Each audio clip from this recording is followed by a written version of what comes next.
hermanos. Qué hermosa canción, ¿no? Dios está obrando, siempre está obrando. Lo que pasa es que a veces en las dificultades no nos damos cuenta. ¿No te ocurre? Que a veces en medio de las dificultades nuestros ojos como que se cierran a lo que Dios está haciendo y quiere hacer.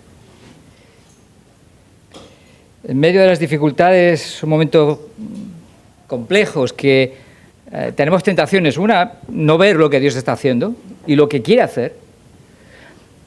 Otra de las tentaciones es huir de las situaciones en las que a veces pues Dios está permitiendo nuestras vidas. ¿Estás en alguna situación así ahora? ¿En la que tienes ganas de huir?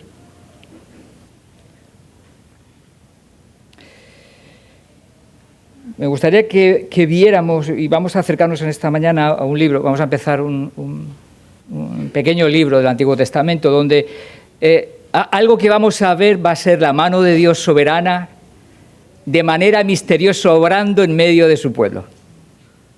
Y vamos a ver un pequeño libro que quizás no es de los más conocidos, pero sí es un hermoso libro que me gustaría que en esta mañana pudiéramos acercarnos y que poco a poco sacar lecciones de él, de ese libro hermoso que nos pueda ayudar a seguir avanzando en nuestra fe, en nuestro caminar cristiano, en nuestro compromiso con el Señor, porque vamos a ver ejemplos tremendos en este libro y me gustaría que empezáramos a meditar en el libro de Ruth, es el libro que me estoy refiriendo. Me gustaría hacer una pequeña serie sobre el libro de Ruth y me gustaría rogaros que fuerais abriendo vuestras espadas por el libro de Ruth. Vamos a ver el capítulo 1, pero antes permitidme que oremos pidiendo también el favor de Dios y la misericordia, aunque ya Melody también ha orado, ¿no? Señor, queremos pedirte tu ayuda. Estamos aquí necesitados de ti, necesitados de tu palabra, necesitados de que tú sigas, Señor, hablando a nuestros corazones, guiando nuestra fe, dirigiendo, Señor, nuestras emociones, nuestro pensamiento, nuestras decisiones. Señor, usa tu palabra para que ella, Señor, nos dirija y que tu Espíritu Santo nos dé el poder para vivir a tu manera, Señor, y podamos darte gloria, alabanza y exaltar tu nombre, servirte fielmente, obedecerte como tú esperas, para tu gloria, Señor, y para nuestro bien. Porque obedecerte, Señor, es nuestro bien. Señor, ayúdanos, necesitamos tu favor en esta mañana. En el nombre de Jesús. Amén.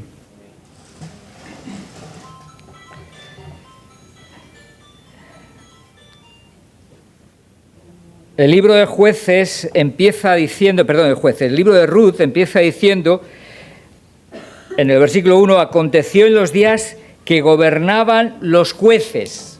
Ese es precisamente una de las características que nos va a ayudar a entender el contexto del libro de Jueces, de Ruth. El libro de Ruth se encuentra entre ¿qué libros? Jueces y Primera de Samuel. Bueno, básicamente se encuentra en ese periodo de la historia. El libro de los Jueces básicamente se encuentra en el periodo de los jueces de Israel, una serie de personajes que Dios levantó con el fin de ayudar a Israel en medio de momentos puntuales, en medio de, sobre todo, la invasión y el dominio de pueblos que estaban a su alrededor y que eran enemigos suyos y que estaban dominándoles, como podían ser en un momento determinado los madianitas, en otro momento podían ser los moabitas, en otro momento los amorreos, en otro momento los filisteos. Hay diferentes pueblos que están a su alrededor. El periodo de los jueces es un periodo oscuro y difícil de la vida de Israel. Y encontramos algún texto donde nos va a describir un poco y nos va a hacer una descripción de ese tiempo de los jueces. El último versículo del libro de los Jueces es al versículo que me estoy refiriendo. También se repite la misma idea en el capítulo 17 del libro de los Jueces, versículo 6, y dice lo mismo en los dos versículos. Dice, en estos días no había en Israel. Cada uno hacía lo que bien le parecía. Bueno, ese es un poco el contexto de lo que está ocurriendo o donde se encuentra enmarcado la historia del libro de Ruth, ¿vale? El libro de Ruth, la historia que va a narrar el libro de Ruth se encuentra en ese periodo de los jueces, ¿vale? Entonces, eso nos ayuda un poco a entender la situación. Israel no tenía rey, no tenía quien dirigiera a Israel. No había un líder como en el caso de Moisés o en el caso de Josué que estaba dirigiendo al pueblo. De algún modo estaban, como dice el texto, cada uno haciendo lo que bien le parecía. Cada uno era su propio señor. Y es lo que de algún modo el versículo está tratando de resaltar. Cada uno seguía su camino. Y eso es parte de lo que ha ocurrido en el libro de Jueces. Y si tú lees el libro de Jueces lo que narra es precisamente momentos complicados de la vida de Israel. Dejan a Dios, siguen los ídolos, vienen consecuencias, viene hambre, viene destrucción enemiga, viene toda una serie de problemas. Dios levanta a un juez, los libera, de nuevo vuelve a ocurrir lo mismo, y ese es el ciclo que va ocurriendo en el libro de Jueces. Esa es la historia y la situación de lo que ocurre en el libro de Jueces. Si encontramos jueces, podemos recordar algunos. ¿Alguien recuerda alguno de los jueces? Gedeón, ¿no? ¿Quién más? Samson, Débora, Barak, ¿no? Otoniel, son algunos de ellos. Pues esos son los hombres las personas que Dios levantó en medio de la historia de Israel, de ese periodo, que son unos 400 años, para poder liberar a Israel de algunas de las situaciones que estaba experimentando. Ahí encontramos el libro de Ruth y, por lo tanto, un libro que nos va a hablar de cómo Dios reconduce y aprovecha los peores momentos de la historia de Israel para cumplir sus propósitos. Si algo podemos y debemos ver en la historia del libro de Ruth es la mano soberana de Dios guiando a su propio pueblo y reconduciendo ciertas situaciones para cumplir sus propios propósitos.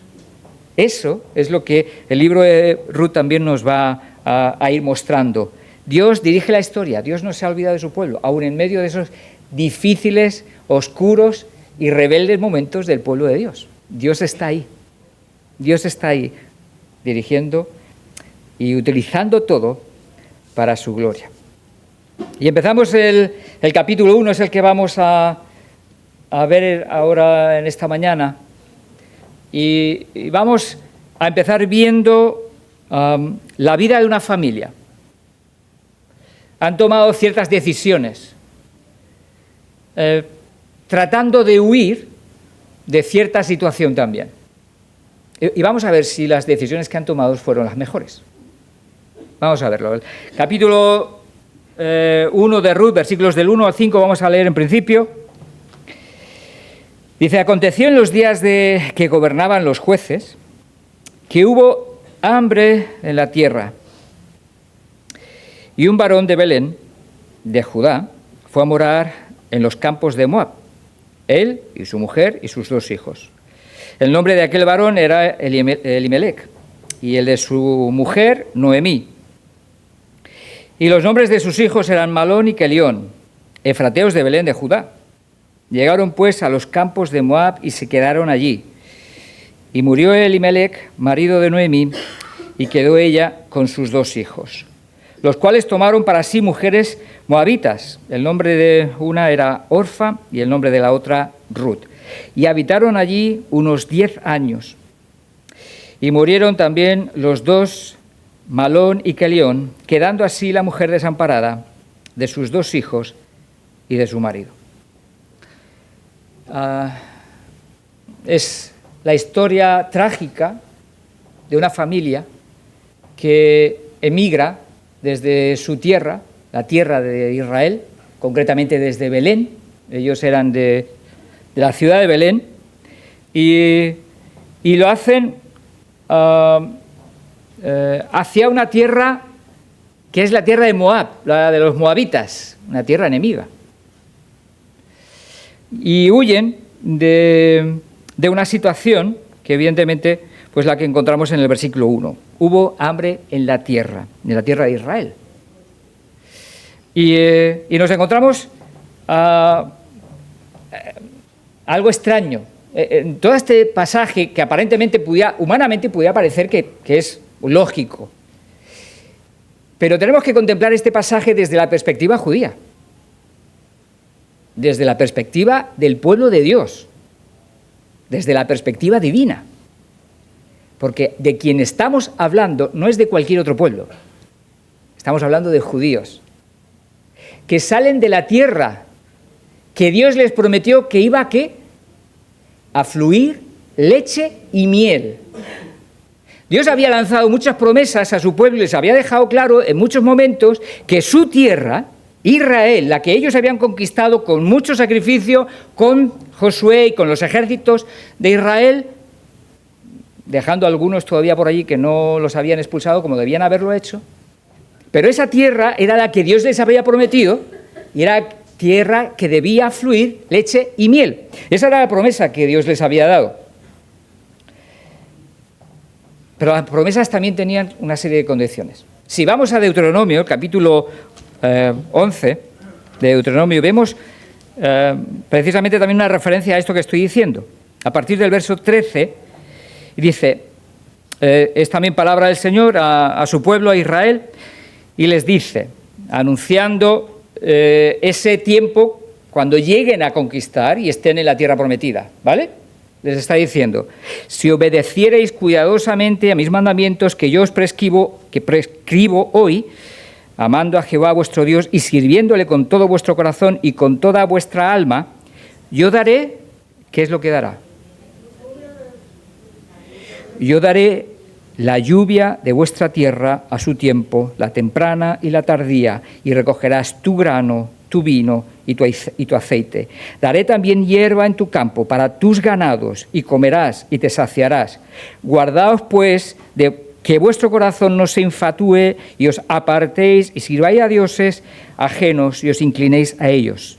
Y se encienda el furor de Jehová sobre vosotros, y cierre los cielos, y no haya lluvia, ni la tierra dé su fruto, y perezcáis pronto de la buena tierra que os da Jehová.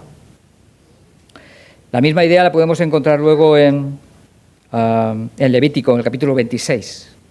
¿Vale?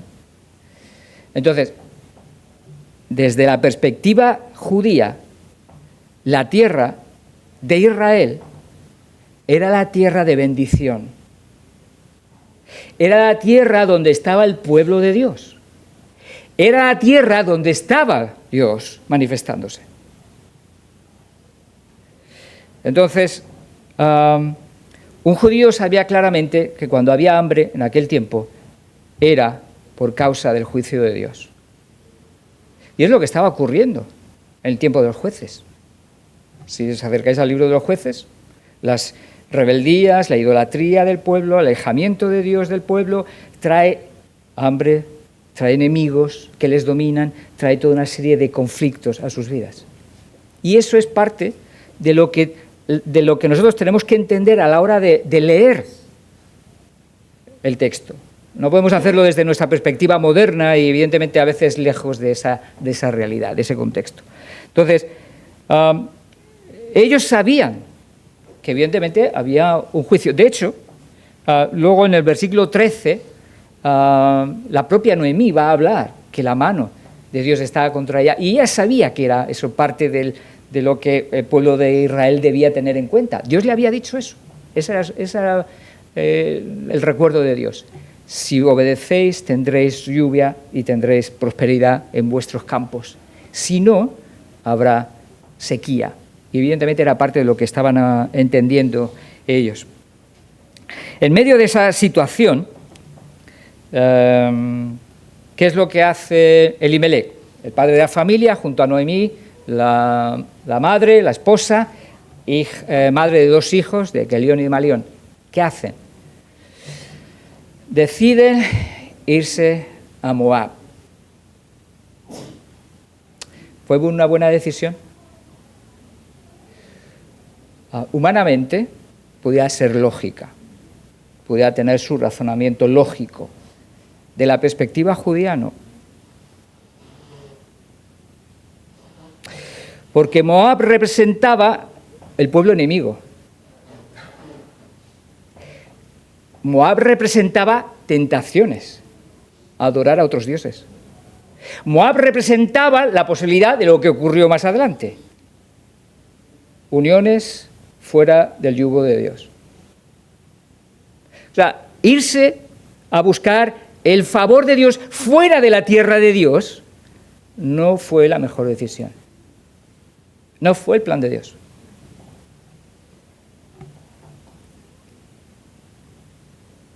Y Noemí, cuando ella habla de lo que Dios ha hecho en su vida, lo expresa claramente. Es una situación evidentemente humanamente comprensible, al que todos podríamos pensar, bueno, pero es que hay una necesidad, pues tienen que buscarse las habichuelas.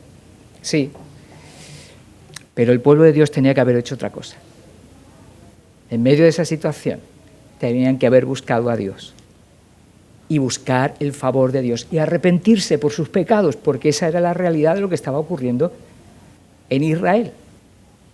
Israel necesitaba buscar a Dios y buscar el favor de Dios. Y Dios se lo había dicho en muchas ocasiones, a través de Moisés, incluso de Josué. Obedecedme. Y la obediencia trae bendición.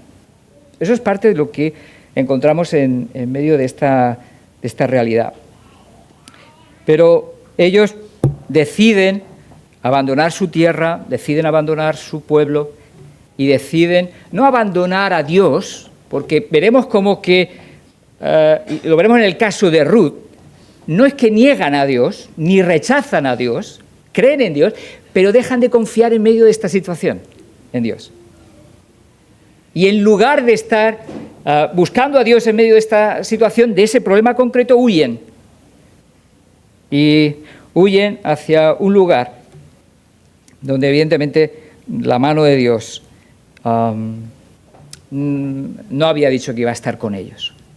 Y evidentemente va a haber una serie de consecuencias y de fruto de ello, ¿no? A veces nosotros tenemos las tentaciones también de huir de nuestras dificultades, como ellos. Humanamente puede ser lógico huir de nuestras dificultades. Y es cierto que hay momentos en los que Dios pide que huyamos de ciertas situaciones, ¿eh? José huyó, sí, y fue correcto. Pero hay otras situaciones en las que no es correcto huir.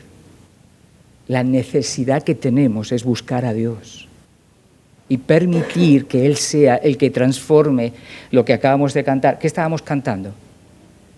El Dios de los... ¿qué? El de los imposibles, el imparable. Estábamos cantando, ¿verdad? Hace un momentito. Lo cantamos no solo como una idea teórica. Lo cantamos con la fe para entender que Dios es así, también en medio de mis imposibles.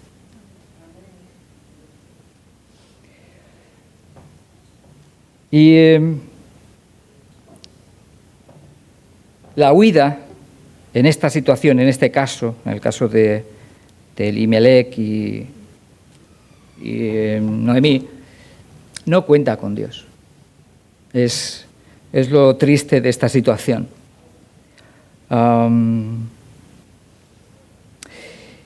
Como consecuencia de sus decisiones, y a veces recordad que nuestras decisiones y nuestras huidas pueden ser peligrosas y pueden tener efectos peligrosos. En el caso de ellos los tuvo también. Y el texto nos dice que, versículo 3, que después de que se fueron a Moab, vivieron allí, estaban allí, dice, murió Elimelec, marido de Noemí, y quedó ella con sus 2 hijos. Elimelec muere, el marido fallece. Y seguimos leyendo el texto y en el versículo 4 encontramos otra mala decisión. Dice el versículo 4, los cuales tomaron para sí mujeres moabitas, el nombre de una era Orfa y el nombre de la otra Ruth, y habitaron allí unos 10 años. ¿Cuál era uno de los mandatos del Señor para con el pueblo de Israel? Que no se unieran con yugos de otros pueblos. Pero Dios tenía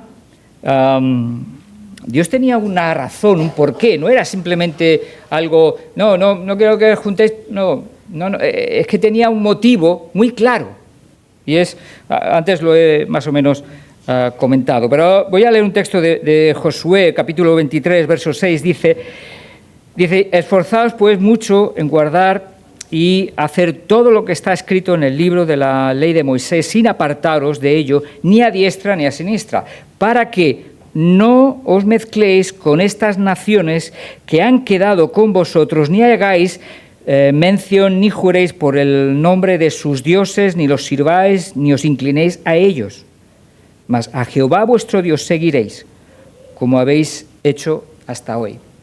¿Por qué la razón de no unirse con mujeres de otros pueblos o hombres de otros pueblos? Por la influencia que podía ejercer en esas vidas y arrastrarles a seguir sus dioses. Por lo tanto, alejarles de Dios, del Dios de la Escritura, del Dios vivo. Ese era el propósito del plan de Dios. Dios estaba guardándoles, estaba protegiendo sus vidas y protegiendo su fe, pidiéndoles que no se unieran a otros pueblos. Y eso es lo que está ocurriendo.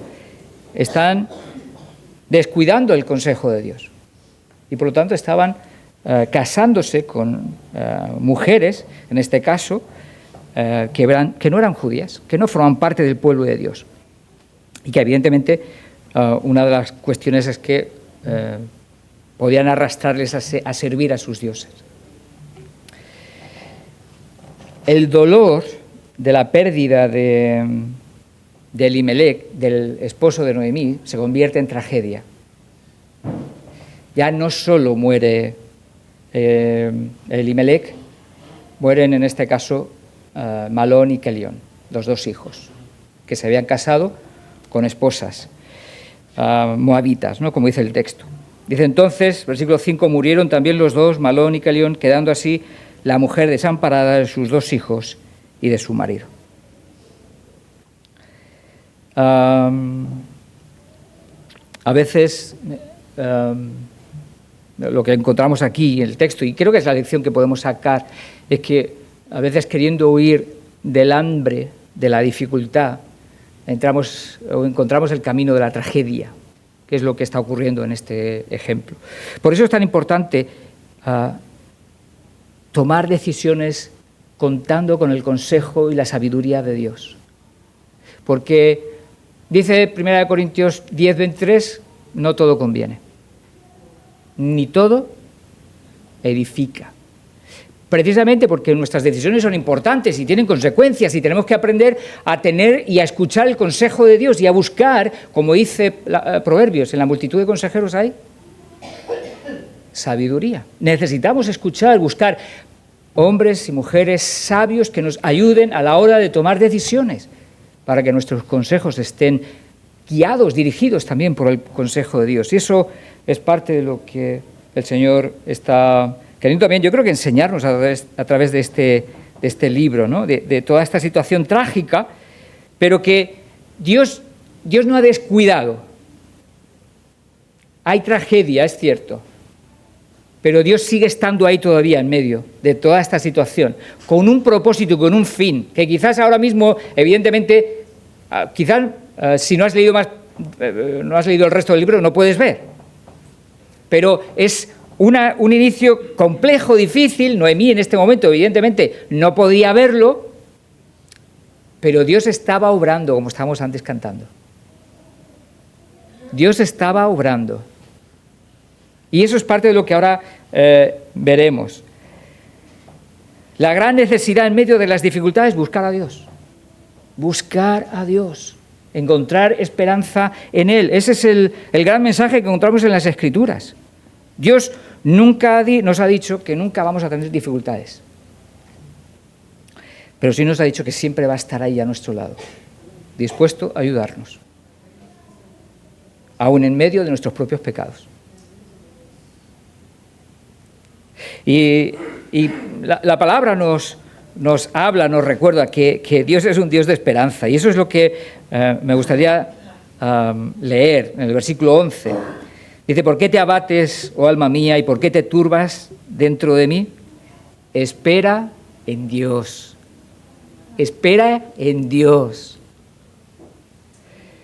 ¿Por qué? Porque aún tiene muchas cosas que hacer. Dios tiene muchas cosas por hacer. No ha completado su obra, no ha terminado. La mano de Jehová no se ha cortado.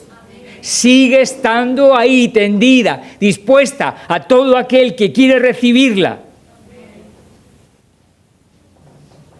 Ese es nuestro Dios. Así es. Así eres tú, decíamos, ¿verdad? Dile ahora, así eres tú, Señor. Así eres tú. Ese es nuestro Dios. Ese es nuestro Rey. En medio de la situación más trágica, Dios está presente. Dios está ahí. Dios está aquí, en medio nuestra. Dios está ahí, en medio tuya, en medio de tus problemas, en medio de tus dificultades. Dios está ahí. Nunca lo olvides. Satanás te va a intentar hacer creer que no, que se ha olvidado de ti. No es cierto. No es cierto.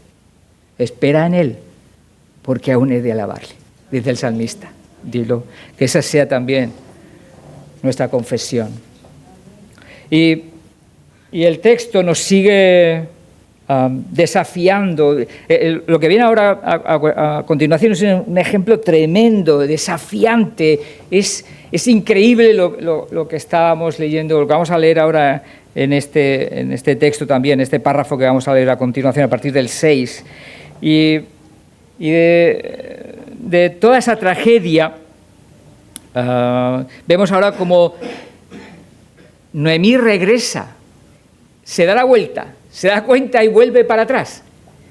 Y dice el texto, versículo 6, entonces se levantó con sus nueras y regresó de los campos de Moab, porque oyó en el campo de Moab que Jehová había visitado a su pueblo para darles pan. El hambre estaba siendo quitado por la gracia de Dios. El hambre para un judío era muy claro, era o bendición, maldición de Dios. Y la prosperidad era acercamiento a Dios, bendición de Dios. Y eso es lo que está de nuevo diciendo otra vez el versículo. Entonces, Noemí decide salir y lo hace con sus nueras. Dice el versículo 7, y salió pues del lugar donde había estado, y con ella sus dos nueras. Y comenzaron a caminar para volverse a tierra de Judá. ¿Vuelven con ella? ¿Quiénes? Orfa y Ruth, las dos nueras, moabitas.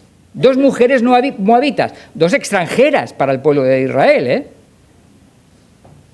que se quieren volver ahora a la tierra de Israel. Bueno, y versículo 8, Noemí va a insistirles para que no sigan con ella, para que se queden con su familia, se queden en su tierra, en su cultura, en su idioma y en sus dioses. Y eso es lo que está diciendo a continuación el versículo 8, Noemí. Dice, y Noemí dijo a sus dos nueras, andad, volveos cada una a la casa de su madre. Jehová haga con vosotras misericordia, como lo habéis hecho con los muertos y conmigo. Os conceda Jehová que halléis descanso, cada una en casa de su marido. Luego las besó y ellas alzaron su voz y lloraron. Y le dijo, ciertamente nosotros iremos contigo a tu pueblo. Es lo que está diciendo a Noemí, Ruth y Orfa. Dice, no, nosotros vamos a seguir contigo. Ella insiste de nuevo. Y Noemí respondió, volveos, hijas mías, ¿para qué habéis de ir conmigo? ¿Tengo yo más hijos en el vientre que pueda ser vuestros maridos? Porque una de las cuestiones era, en Israel, la costumbre de que si moría a uno de el marido, pues la esposa buscara a alguno de los familiares para casarse y para que ese familiar le cuidara. Esa era una de las cuestiones de Israel, ¿vale? Entonces, eso es lo que está diciendo. ¿Tengo yo maridos que ofreceros? No tengo futuro para daros a vosotras. Es lo que está diciéndole Noemí, ¿no? Versículo 11, y respondió volveos, hijas mías, ¿para qué habéis de ir conmigo? ¿Tengo yo más hijos en el vientre que puedan ser vuestros maridos? Ya era mayor Noemí, además no tenía marido. Dice, versículo 12, volveos, hijas mías, e idos, porque yo ya soy vieja para tener marido, y aunque dijese, esperanza tengo, y esta noche estuviese con marido y aún diese a luz hijos, ¿habíais vosotras de esperarlos hasta que fuesen grandes? ¿Habíais de quedaros sin casar por amor a ellos? No, hijas mías, que mayor amargura tengo yo que vosotras. Es decir, ya tengo yo suficiente dificultad, no encima quiero complicaros la vida a vosotras. Marchaos a vuestras casas, a vuestras familias, con vuestros padres, que ellos os ayuden y allí rehaced vuestras vidas. Es el consejo en este caso, de Noemí. Y versículo 14, vemos ya la respuesta de estas dos mujeres, de estas dos extranjeras. Versículo 14, y ellas alzaron otra vez su voz y lloraron, y Orfa besó a su suegra, queriendo decir que se iba. Regresaba a su casa, ella sí iba a hacer caso del consejo de Noemí, volvía a casa de sus padres, a casa de su familia, volvía atrás. Pero Ruth no.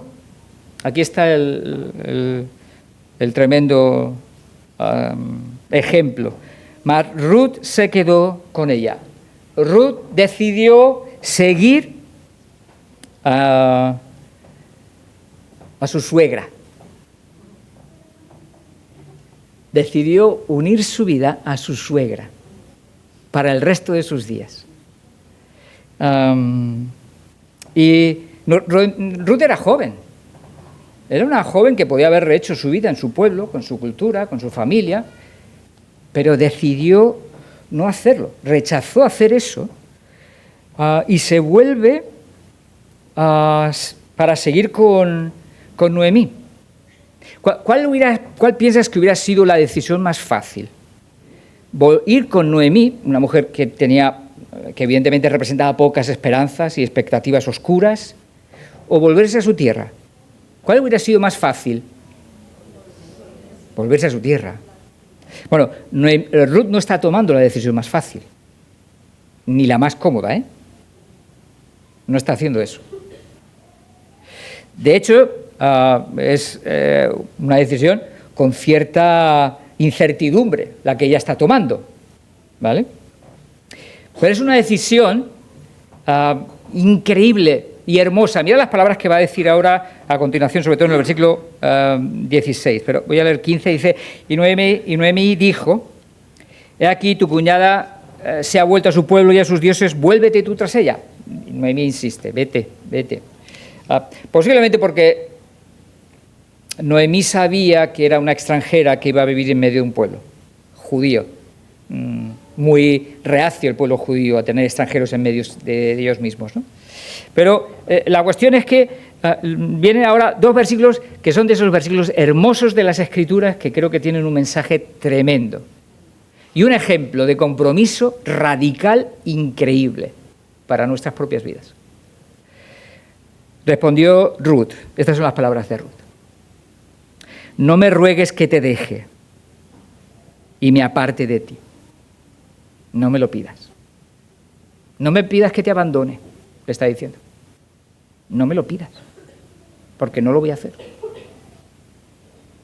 Increíble el compromiso de Ruth. Porque donde quiera que fueres, iré yo. Donde quiera que vivieres, viviré. Tu pueblo será mi pueblo. Y la base de todo, la motivación principal por la cual Ruth está tomando la decisión que está tomando. Y tú, Dios, mi Dios. El compromiso radical que está habiendo en el corazón de Ruth está fundado, está basado en Dios.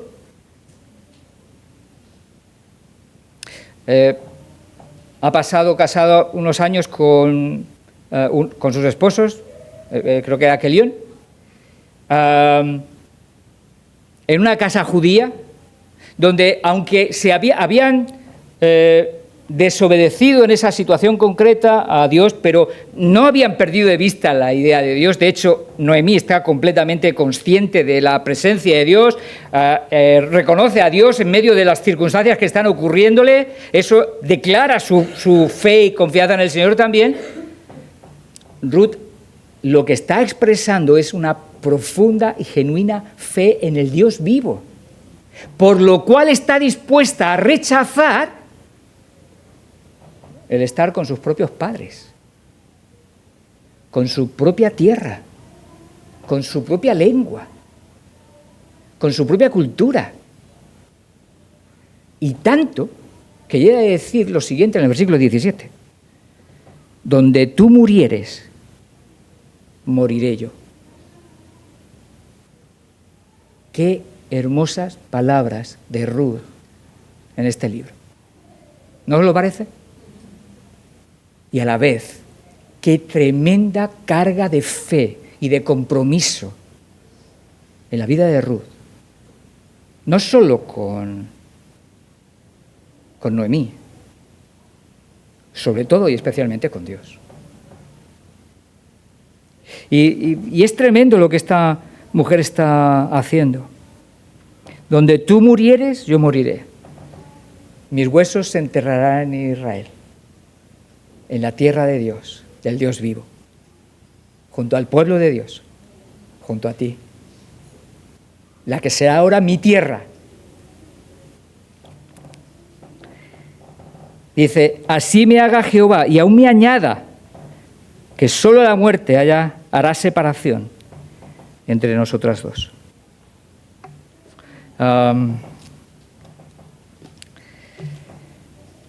Encontramos un tremendo compromiso de parte de Ruth,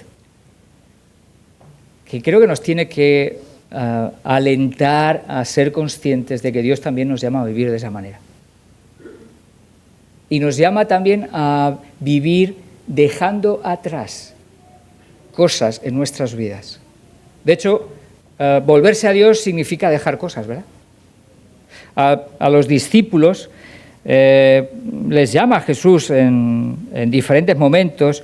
Uno de esos pasajes es capítulo 5 de Lucas, donde los discípulos hacen algo también por seguir a Jesús. Dice el versículo 11 del capítulo 5 de Lucas, dice, y cuando trajeron, voy a leer desde el 10 para entender un poquito, es la situación de la pesca milagrosa y donde están los discípulos con Jesús. Dice el versículo 10, asimismo, de Jacobo y Juan, hijos de Zebedeo, que eran compañeros de Simón, pero Jesús dijo a Simón, no temas, desde ahora serás pescador de hombres. Dios estaba llamándole a que le sigan y a que sean pescador de hombres. Dice, versículo 11 es lo que me gustaría señalar. Dice, y cuando trajeron a tierra las barcas, dejándolo todo, le siguieron. Estos hombres también dejaron todo. Dejaron sus familias, sus tierras, sus profesiones, sus trabajos, por seguir a Jesús. Seguir a Jesús y abandonar cosas no es extraño para el cristianismo, es algo normal.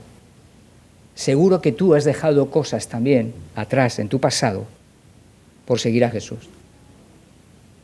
Y hay situaciones en las vidas, todos hemos ido dejando cosas, quizás expectativas, quizás planes, quizás personas, relaciones, no lo sé. Pero la expectativa que había en el corazón de Ruth era que iba a dejar algo, sí, pero no iba a seguir llorando toda su vida por ese algo que ha dejado, porque su corazón estaba lleno de gozo y de alegría por lo que iba a recibir.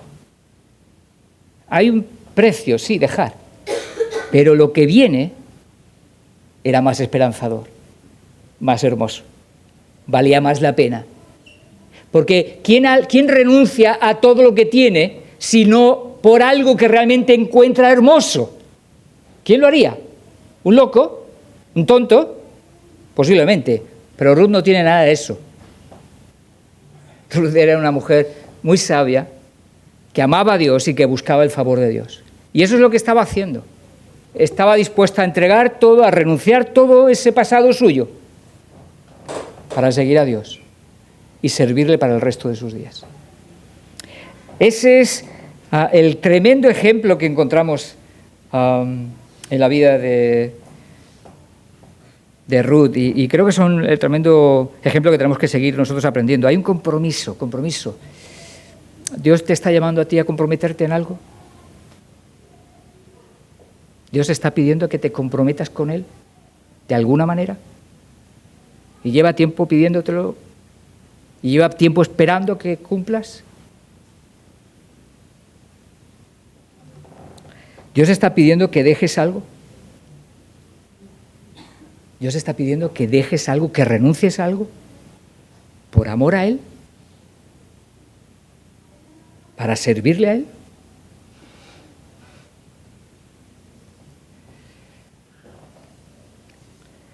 Lo que Dios tiene siempre va a ser mejor. Siempre va a ser mejor. Y lo que Dios hizo en Ruth, y si vamos a ir viendo a lo largo del libro, es increíble. Ruth se convirtió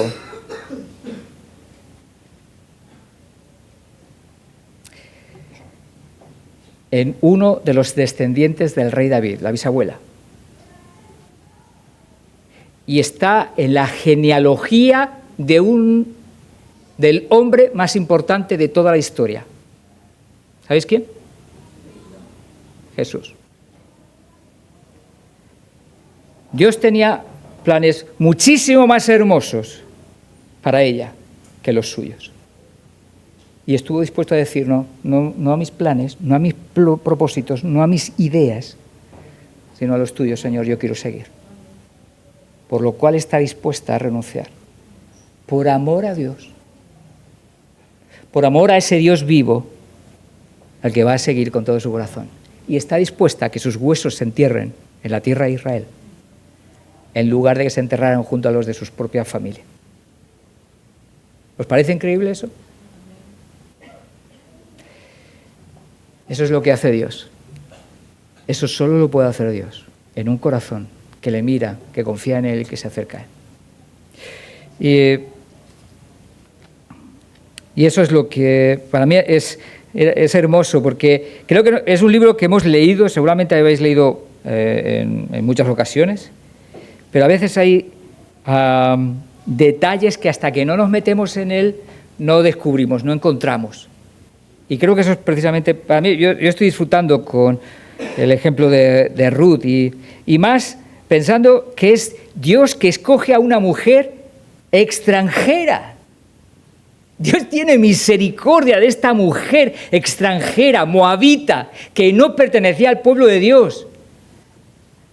Y Dios la usa para entrar en la genealogía del ser más maravilloso de la historia, el Mesías, nuestro Cristo bendito. Es tremendo. Y el final del texto, del capítulo que nos va a narrar es la llegada de Noemí y de Ruth a la tierra de Israel, a Belén, a su tierra, la tierra de Noemí. Y el versículo 19 dice: anduvieron pues ellas dos hasta que llegaron a Belén, y aconteció que, habiendo entrado en Belén, toda la ciudad se conmovió por causa de ella, y decían: ¿no es esta Noemí? Bueno, la gente los conocía. Sería una ciudad donde la mayoría de la gente se conocería, como en algunos de los pueblos, ¿no? Todos se conocen de la historia, habrán escuchado, Elimelec ha muerto, los hijos han muerto, Noemí viene sufriendo, llena de dolor, pobrecita Noemí. Pero por otro lado también, no solo hay esa pena por Noemí, también hay alegría por ver que ella vuelve, el símbolo de volver a la tierra de Israel, al pueblo de Dios, donde está su Dios. A la bendición de Dios, eso era también una alegría de parte del pueblo. Y la realidad de Noemí es que su corazón está todavía dolido, está lleno de, como ella dice, de amargura, ¿no? Versículo 20, y ella les respondía: no me llaméis Noemí, sino llamadme Mara, porque en grande amargura me ha puesto, ¿quién? Si leéis el versículo 13 y leéis estos versículos, porque va a repetirlo de nuevo en el siguiente versículo, Noemí no pierde de vista a Dios en ningún momento. Ella sabe quién es Dios. Y conoce las Escrituras. Y conoce lo que Moisés había enseñado a su pueblo. Y entiende. Y por eso dice lo que dice también, ¿no? Dios ha permitido esto en mi vida y ha traído eso a mi vida. Y dice el versículo 21, yo me fui llena. Me fui con marido y con 2 hijos. Y ahora vuelvo vacío, ¿no? Vuelvo sin ellos. Pero Jehová me ha vuelto con las manos vacías. ¿Por qué me llamaréis Noemí? Ya que Jehová ha dado testimonio contra mí y el Todopoderoso me ha afligido. Y el dolor es lógico, es natural y es humano, es parte de lo que realmente estaba en el corazón de Noemí. Pero la amargura son pasos posteriores, son pasos que permitimos que lleguen más allá, ¿no? Y que la amargura sí que es algo que nosotros tenemos que guardar en nuestro corazón. Porque al final la amargura es como un poco decía antes también Melody, es una cuestión de vista. Es una cuestión de vista. Cuando quiero decir que es una cuestión de vista, es una cuestión en la que no estamos viendo a Dios.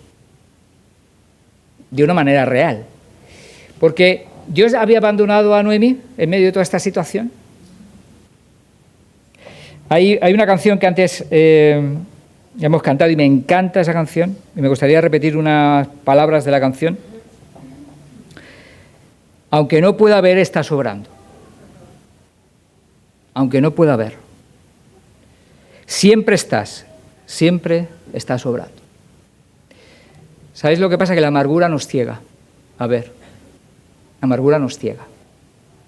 Tapa nuestros ojos, no nos deja ver. Nos confunde, nos distrae, aparta nuestra mirada de donde tenemos que ponerla. Y una de las cosas que tenemos que ver y que recordar es que Dios estaba obrando en medio de toda la vida de Noemí. ¿Lo veis? ¿Veis cómo Dios estaba obrando en la vida de Noemí en este momento? Algunos se preguntarán, ¿y cómo estaba Dios obrando?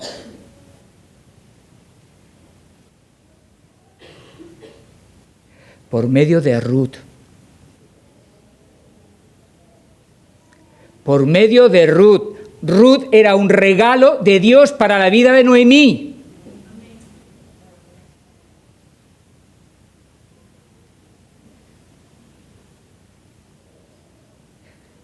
Ruth había decidido quedarse a su lado, bendecirla, no abandonarla, estar a su cuidado para el resto de sus días. ¿Te parece pequeño ese regalo? Pues no lo es. Exacto. Esa era una tremenda bendición de parte de Dios para la vida de Noemí, en medio de todo su dolor. Dios estaba obrando. Dios estaba obrando. Aunque no lo viera, pero Dios estaba obrando en la vida de Noemí. Y Ruth era esa manera de obrar de Dios en su vida también. Mostrándole, yo estoy contigo. Yo te amo, yo busco tu bien, no te voy a abandonar, no te voy a dejar, voy a estar contigo. Eso era lo que Dios le estaba diciendo por medio de Ruth. Y Dios sigue diciéndote a ti, especialmente a aquellos que podáis estar en medio de situaciones difíciles. Dios no te ha abandonado. Dios está contigo. Y Dios sigue obrando. Dios sigue obrando, su mano no se ha cortado, Dios no ha dejado de seguir obrando y no lo va a hacer. Su bondad para con nosotros no somos capaces de entenderla. Su amor es tan infinito tan alto, tan ancho, tan profundo, que no llegamos a entenderlo. Ese es Dios. Así es. Así eres tú. Así eres tú. Y en medio de toda esta situación, Dios está haciendo igual que con otro personaje del Antiguo Testamento, José. Y hay ciertos paralelos entre Noemí y la vida de José. José también es apaleado en su situación, en su vida, va a vivir a un país extranjero también, tiene que estar allí sufriendo en el país extranjero, pero Dios reconduce todo lo que ha ocurrido. Él misteriosamente obra de tal manera y hace que eso que era un desastre pueda convertirse en una bendición. Eso es lo que dice Génesis 50, verso 20, cuando estaba hablando con sus hermanos, y le respondió José: no temáis, ¿acaso estoy yo en lugar de Dios? Vosotros pensasteis mal contra mí, mas Dios lo encaminó para bien, o a bien, para hacer lo que vemos hoy, para mantener en vida a mucho pueblo. Dios estaba obrando. Y Dios está obrando en el medio de toda esta situación. Y Dios va a transformar la vida de Noemí y la vida de Ruth. Dios va a hacer tremendos milagros en sus vidas. Y los iremos viendo a partir del resto del libro. Pero el libro nos está invitando a seguir confiando en el Señor, a seguir dependiendo de Él, a no perder la esperanza y a recordar que Dios está a nuestro lado, que busca nuestro bien, que nos ama como nadie y que en Él está nuestra victoria. Amén. Señor, gracias por tu palabra, porque es hermosa, es verdadera, es alentadora, es esperanzadora, nos desafía, nos confronta, pero siempre para nuestro bien. Señor, gracias por tu palabra. Gracias por usar tu palabra en nuestras vidas. Sigue usándola. Que tu palabra, Señor, siga calando en nuestros corazones, transformando, Señor, todo aquello que tú quieres transformar. Ayúdanos a dejar atrás lo que tú quieres que dejemos atrás, para que avancemos, Señor, hacia tu voluntad, hacia tus propósitos en nuestras vidas. Señor, gracias. Señor, ayúdanos. Necesitamos de ti. Nosotros no somos mejores y necesitamos de ti, Señor. Necesitamos de tu palabra. Sigue tú cumpliendo tus propósitos en nuestras vidas. Sigue tú, Señor, llevando a cabo tu obra en nuestras vidas. Y gracias, Señor, porque tú sigues obrando. Siempre estás obrando. Señor, gracias. Gracias. A ti sea la gloria, en el nombre de Jesús.